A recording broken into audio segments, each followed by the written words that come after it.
Ikaw ba ay isang intercessor? Pag-usapan po natin yan sa devotion natin na ito. Magandang araw po sa bawat isa sa inyo. Welcome back to our 365 Daily Devotions Seminar Edition. Na yung pag-usapan po natin ngayon ay patungkol po sa intercession. Pero bago po yan, gusto po nang batiin si Abel Kinushita, Amazing Videos, Romy Villones, Joy De Ocampo, and Vina Hanson. Maraming salamat po sa inyong pagsuporta dito sa ating channel. So, yung topic po natin ay intercession. Ano po ba yung intercession? Ito po ay pamamagitan or pananalangin para sa ibang tao. Intercession is Jesus' ongoing act of standing in God's presence. So, ang ating Panginoon Jesucristo nandun sa presensya ng Diyos Ama, namamagitan para sa atin. Isipin niyo po, nangungusap siya on our behalf. Pinagpe-pray niya tayo. Pag pinag-usapan po natin intercession in relation to Jesus, it is an ongoing act of standing in God's presence and presenting petitions for us as our great high priest. Pinipetisyon tayo ng ating Panginoong Jesucristo sa harap ng Diyos Ama. Even now, He is praying for you, pleading your case, securing your future. Intercession also refers to the prayers we offer for others. So, hindi lang si Jesus yung nag-intercede on our behalf, we also called to pray. We are also called to pray. Tayo rin nananalangin para naman sa ibang tao in the name of Jesus Christ. Intercession also refers to the prayers we offer for others. Through Christ, we are invited into this holy work of lifting one another before the Father. So, sabi po dito sa Hebrews chapter 7, 24-25, ito po ay patungkol sa ating Panginoong Jesucristo.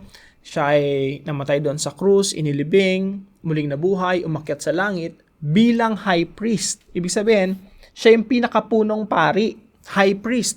Ano po bang ginagawa ng high priest? Yung high priest po kasi, siya po yung, para mas mabilis unawain, no? Ano yung pinagkaiba ng prophet tsaka ng priest? Yung prophet, yung mensahe ng Diyos, ikinu-communicate niya sa mga tao. Okay? From God to the people. Yung priest naman, from the people to God. Ibig sabihin, yung priest, inilalapit niya yung mga tao sa Diyos Ama. So, ang ating Panginoong Jesucristo, He is prophet, kinommunicate niya, ipinahayag niya sa atin yung mensahe ng Diyos, yung salita ng Diyos, pinahayag niya sa atin. He is also our priest. Ibig sabihin, ang ating Panginoong Jesucristo, nilalapit tayo sa Diyos Ama. So, si Jesus Christ po, He is our high priest. Ang pinagkaiba niya po sa priest na mga tao, yung mga tao na mamatay.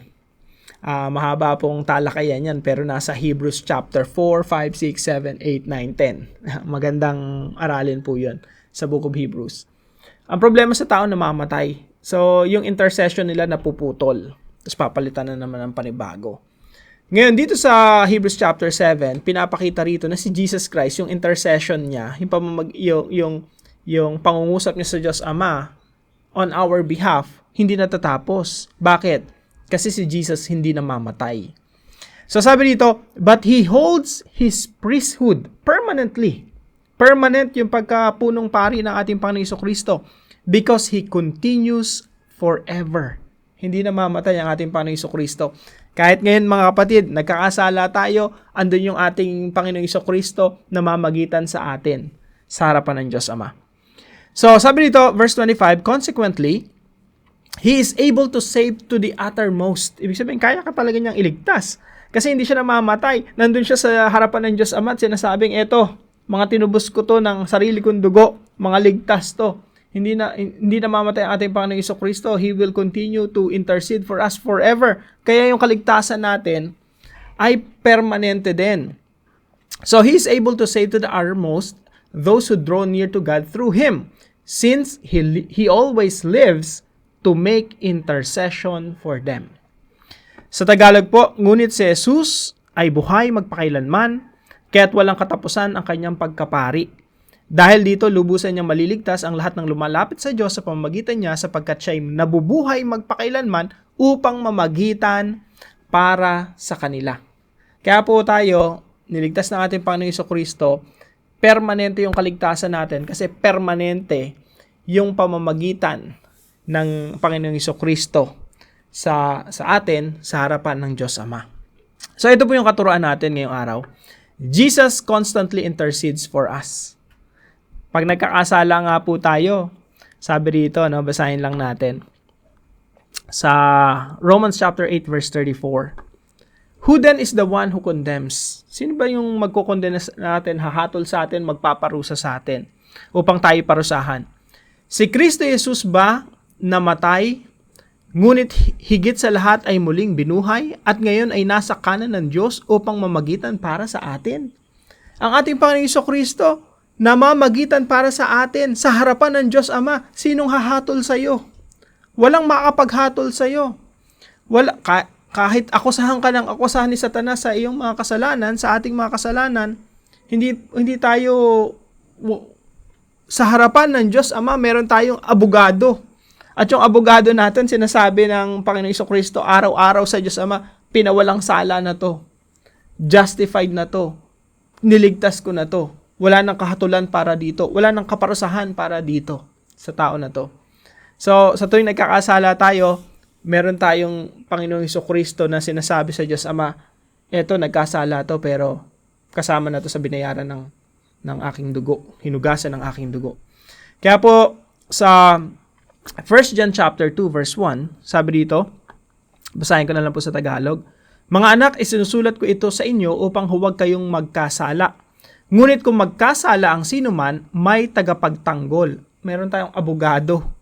May tagapagtanggol tayo sa Ama, si Jesucristo ang matuwid.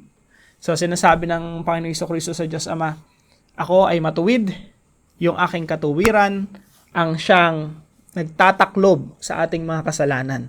Upang tayo ay covered ng dugo ng ating Panginoong Jesucristo, sa harapan ng Diyos, malinis na rin tayo. Yan po ay biyaya ng Diyos. Something, magdudulot sa atin ng papuri at pagpapasalamat sa Diyos. Na yung puso natin talagang pupunuin ng pagpapasalamat sa harapan ng Diyos kasi si Jesus Christ is interceding for us. Pangalawang katuraan po, Christians are called to stand in the gap.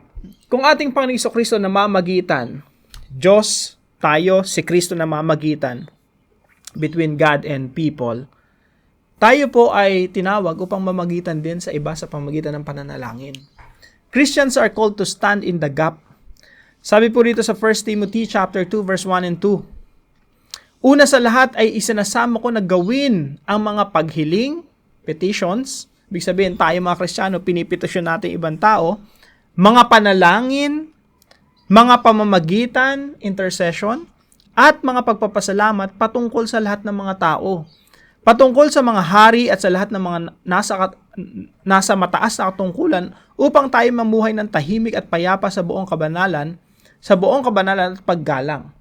So, dito po sa mga talatang ito, tayo po ay hinihikayat na ipanalangin ang lahat ng uri ng tao. Mga may katungkulan, mga politiko, presidente, mga kabinete, mga senador at congress, men and women, mga leaders ng ating bansa, tatay natin, nanay natin, mga teachers natin, mga boss natin. Lahat yun pinapanalangin po natin. Mga taong nangangailangan, mga tao sa paligid natin na kailangan ng panalangin. We are called to stand in the gap. Ibig sabihin, between God and people, yung mga tao na yon, nandun tayo sa gitna, pinapanalangin natin sila para magkaroon tayo ng mas maayos na bansa, para mas maging maayos yung kumpanya natin, para mas maging maayos yung pamilya natin, or para yung mga taong hindi nakakilala sa Panginoon ay makakilala sa Panginoon.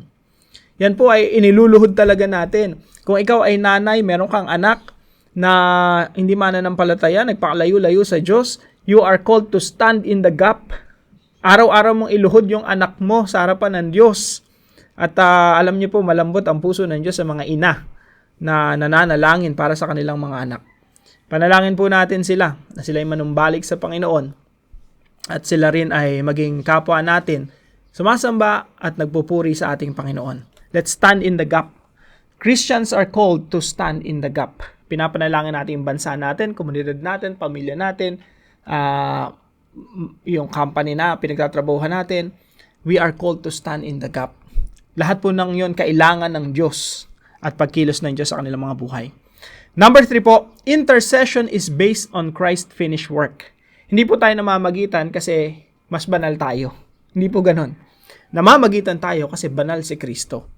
Kaya po sinasabi ng verse na ito, no? Sa 1 John chapter 2 verse 1. Si Jesus Christ talaga yung ultimate intercessor and He is the righteous one. Lumalapit tayo sa Diyos Ama sa pangalan ng anak na banal at matuwid. So, bilang application po, paano po natin ito i-apply sa ating mga buhay?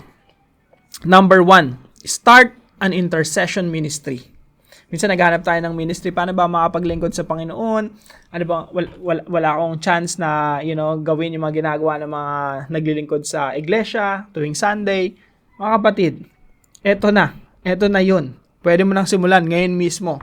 Start an intercession ministry. Pwede ikaw lang mag-isa, no? Ang ministry mo ay panalangin ng iyong mga leaders sa church, leaders sa bansa natin, panalangin mo mga taong nangangailangan, may sakit, may karamdam, may problema. You can be an intercessor. You can start a ministry of intercession right now. Mas maganda po, mag-invite ka pa ng mga taong makakasama mo, no? Sabay-sabay kayong mananalangin. You can do that online. You can do that, kahit sa chat, no? Sabay-sabay kayong mananalangin. Pag-usapan nyo kung anong oras kayo magpe-pray. Or pwede kayong mag-meet face-to-face, no? Pwedeng sa iyong bahay, or sa bahay ni kumare, ni kumpare, or ng isang discipleship leader ninyo. You can start a ministry of intercession right now. Pinakamainam po niyan, gawin nyo muna ng kayo lang. And then, start inviting people hanggang sa dumami yung mga taong nananalangin. Those people who stand in the gap on behalf of others. Number 2, stand in the gap for the people around you. Lahat ng mga tao sa paligid mo kailangan ng panalangin. Walang excuse. Lahat ng tao, kahit sabi mo, ang ganda-ganda ng buhay niyan, maunlad buhay niyan, kailangan pa rin niya ng panalangin kasi kailangan niya si Kristo. So, ako po, sama niyo ako sa panalangin. No? Sama niyo ako sa prayer. Sa lahat ng ginagawa natin na ito, yung mga paggawa ng devotions, yung mga activities ko, sama niyo po sa prayer. Ma-appreciate ko po yan. Stand in the gap for the people around you. Lalong-lalo na yung mga taong hindi pa nakakilala sa Panginoon or nakakilala sa Panginoon pero ang bagal ng paglago or minsan natitisod or minsan hindi nagpapatuloy sa kanilang pananampalataya. Or pwedeng mga quote-unquote nag-backslide, no? At yung mga taong hindi pa nakakarinig ng ebanghelyo, sama natin sila sa ating mga panalangin.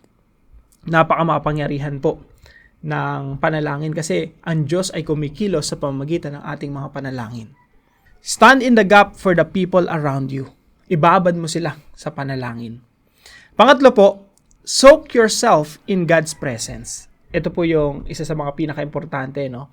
Ito yung isa sa may enjoy mo talaga. Yung soak yourself in God's presence. Pag sinabi nating soak, para pong damit, no? Yung binababad. Binababad sa sabon, binababad sa, ano ba yung nilalagay na, hindi kasi ako naglalaba, halatang-halata, no? Yung parang sunrocks, yun. Binababad. Pag binababad mo overnight, mas mabilis, mas lumalambot, no? So, ganun rin po sa atin. Pag binababad mo yung sarili mo sa presensya ng Panginoon, yung mga karumihan natin, yung mga kapangitan sa sarili natin, pag nababad sa presensya ng Panginoon, kitang-kita lalo natin. Alam mo, pag hindi mo binabad yung sarili mo sa presensya ng Diyos, yung mga stain, mga mancha, dumi sa ating mga sarili, ang hirap makita. Hindi natin napapansin. Pero kapag ikaw, lagi mo binababad yung sarili mo sa presensya ng Diyos, unang-unang nakikita mo sa sarili mo yung sarili mong karumihan. At mas lalong natatanggal yan, naaalis. Kasi binababad mo sa presensya ng banal na Diyos.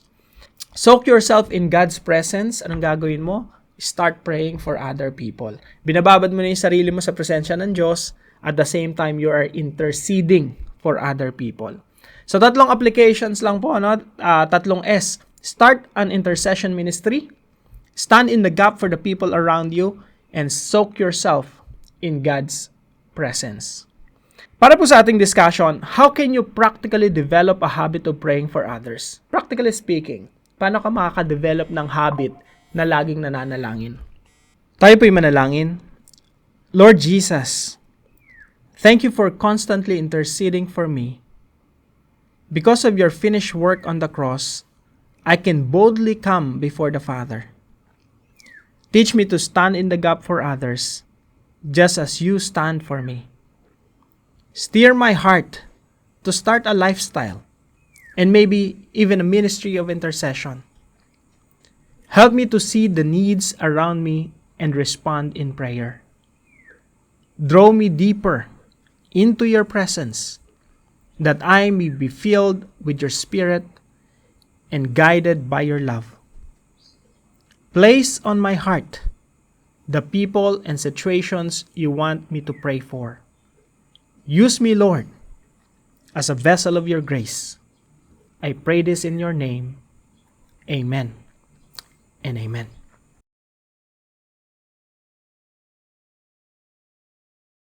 Maraming salamat po kay Ryan Carlo na partner po natin sa devotion natin na ito. Maraming salamat po. At kung kayo po ay may natutunan sa devotion natin, ipaalam niyo lang po sa comment section right below this video. And please don't forget to share this devotion to your family and friends. God bless you po. See you po tomorrow 5 a.m. dito sa ating Daily Devotions.